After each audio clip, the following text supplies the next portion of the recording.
안녕하세요. 최근에 중대재해처벌법 때문에 다들 정말 정신 없으시죠?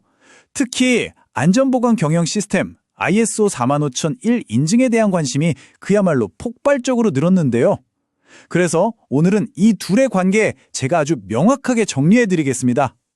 아마 많은 경영자분들이 지금 이 질문을 가장 궁금해하실 거예요. 그래서 IS 4051 인증서 하나 있으면 우리 회사 법적 책임에서 좀 자유로워질 수 있는 건가? 바로 이 질문에 대한 답부터 시원하게 알려드리고 시작하겠습니다. 네, 결론부터 딱 잘라 말씀드리면 아니요입니다. ISO 4501 인증서가 있다는 그 사실 하나만으로는 법적인 책임을 피할 수가 없다는 거죠. 중대재해처벌법이라는 아주 강력한 법이 생기면서 기업들이 우리 회사의 안전 시스템을 증명해야 한다는 압박을 느끼기 시작했고, 그래서 ISO 4501 인증 수요가 막 급증한 건데요. 바로 이 지점에서 많은 분들이 큰 오해를 하고 계시는 겁니다. 아니, 그럼 도대체 왜 이런 오해가 생긴 걸까요? 그리고 인증서가 법적인 방패가 될 수 없다면 우리는 대체 무엇에 집중해야 하는 걸까요? 인증서가 무슨 만능 해결책이 아닌 이유, 그건 바로 법과 표준이 뿌리부터 다르기 때문입니다. 이걸 이해하는 게 모든 것의 진짜 시작이에요. 두 가지 모두 안전한 일터를 만들자는 목표는 똑같아요. 그런데 그 목표로 가는 길이 완전히 다릅니다. 하나는 우리 이렇게 잘해봅시다 하는 자율적인 약속 같은 거고요. 다른 하나는 이거 안 지키면 처벌받아 하는 강제적인 명령인 거죠. 이 둘의 핵심적인 차이점을 표로 한 번에 비교해서 보여드릴게요. 그래야 확 와닿으실 겁니다. 자, 표를 한번 보시죠. ISO 40001은 기업이 스스로 원해서 도입하는 국제 표준이에요. 목적이 뭐냐? 위험을 미리 예방하고 시스템을 계속해서 더 좋게 만드는 데 있죠. 그런데 중대재해처벌법은요, 이건 국가 법률이고 무조건 지켜야 하는 강제 규정입니다. 사고가 터진 후에 경영 책임자에게 책임을 묻는 사후 처벌을 통해서 다시는 이런 일이 없게 해라 하고 예방을 유도하는 방식이에요. 성격도 접근법도 완전히 다르죠. 자, 그럼 이런 생각이 드실 수 있어요. 아니, 그럼 ISO 4501은 쓸모없는 거 아니야? 천만에요. 전혀 그렇지 않습니다. 오히려 관점을 살짝만 바꾸면 이 법을 지키기 위한 가장 강력하고 체계적인 도구가 바로 ISO 45001입니다. 이렇게 한번 생각해 보세요. 중대재해처벌법이 튼튼하고 안전한 집을 지어 라고 소리치는 명령이라면 ISO 45001은 그 집을 어떻게 지어야 하는지 아주 구체적이고 체계적으로 알려주는 설계도 역할을 하는 겁니다. 뭘 어디서부터 어떻게 해야 할지 막막할 때 가장 확실한 가이드가 되어주는 거죠. 구체적으로 세 가지 면에서 아주 강력한 힘을 발휘하는데요. 첫째, 법을 지키는 모든 과정을 체계적으로 만들고 모든 활동을 나중에 증명할 수 있는 증거로 남기게 해줍니다.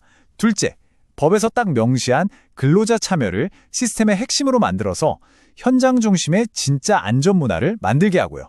마지막으로 법이 가장 중요하게 보는 경영진의 책임과 역할을 명확하게 하도록 도와줍니다. 자, 그럼 이 훌륭한 설계도를 가지고 실제 현장에서 어떻게 활용해야 법이 요구하는 그 안전한 집을 지을 수 있을까요? 지금부터 진짜 실용적인 4가지 방법을 알려드릴게요. 첫 번째는 뭐니 해도 경영진의 리더십입니다. 중대재해처벌법의 핵심은 결국 경영 책임자가 안전을 확보할 의무를 다했냐 이거거든요. ISO 45001은 바로 이 눈에 보이지 않는 의지를 눈에 보이는 증거로 만들라고 요구합니다. 예를 들면 이런 것들이죠. 최고 경영자가 직접 서명한 안전방침. 그냥 잘하자가 아니라 구체적인 숫자가 들어간 안전 목표와 실행 계획.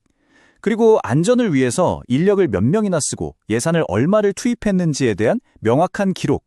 이 모든 것들이 나중에 법정에서 우리 경영진은 의무를 다했습니다 라고 말할 수 있는 아주 강력한 증거가 되는 겁니다. 두 번째는요.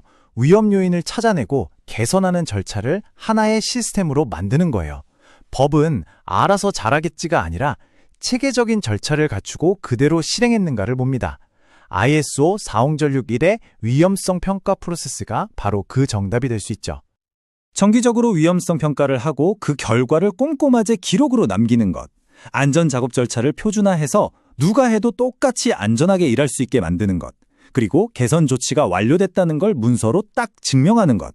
이런 체계적인 활동 기록들이야말로 우리 회사가 주먹구구식으로 일하는 게 아니라 시스템으로 안전을 관리하고 있다는 걸 보여주는 가장 확실한 방법입니다. 세 번째는 바로 현장의 목소리를 듣는 겁니다. 중대재해처벌법을 보면 종사자의 의견 청취 절차를 마련하라고 명확하게 요구하고 있거든요. ISO 45001은 바로 이 부분을 시스템의 아주 중요한 핵심 요소로 다루고 있습니다. 산업안전보건위원회를 그냥 형식적으로 여는 게 아니라 실질적으로 운영하고 회의록을 잘 남기는 것, 위험성 평가 같은 중요한 과정에 현장에서 직접 일하는 근로자들을 반드시 참여시키는 것.